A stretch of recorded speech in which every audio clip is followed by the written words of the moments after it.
You had to get up early if you were going to be the first to land on the moon. The wake-up call came at 4:15 on the morning of Wednesday, July 16th, 1969. One crew, three very different personalities. Neil Armstrong. He's a veteran test pilot, kind of taciturn personality, not a public personality then or now. Buzz Aldrin. Very intense, very highly strung, very intelligent man. And Michael Collins. The son of military parents, a thoughtful guy, a very elegant and eloquent writer. For precisely 25 minutes, they ate their breakfast: steak, eggs, toast, juice, and coffee. Collins called the atmosphere studied casualness. Then it was time to suit up. Once locked inside, they were in a cocoon. In a metal suitcase, they carried their air supply. They walked to the crew transfer van, seeing a group of NASA workers and photographers, but hearing only the sound of their breathing. They drove slowly to Launch Pad 39A, about 8 miles and 20 minutes away. Their launch window would open at 9:32 and close 14 minutes later.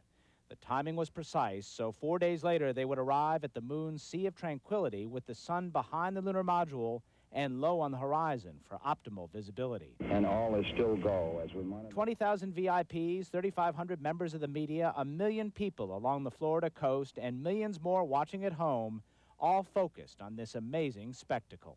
Well, it was hot. It was a hot summer morning at Kennedy Space Center. You had the sense that you were kind of the nerve center of the world.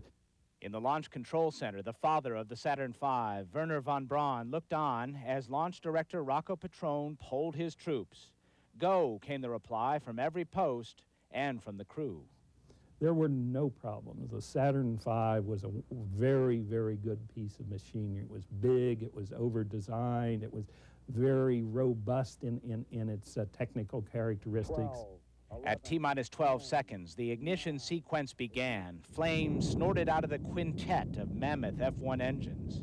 When the countdown clock struck 0, huge hold-down clamps retracted, and the 6.5 million pound rocket was set free. The countdown went without a hitch or a delay, and they went off at 9:32 in the morning, exactly on time as planned. So it was almost like clockwork. Despite a nudge that was 7.75 million pounds strong, Saturn seemed reluctant to leave. It took 15 seconds just to clear the tower. The crew reported later it seemed even longer than that. But they were on their way. Their destination was destiny.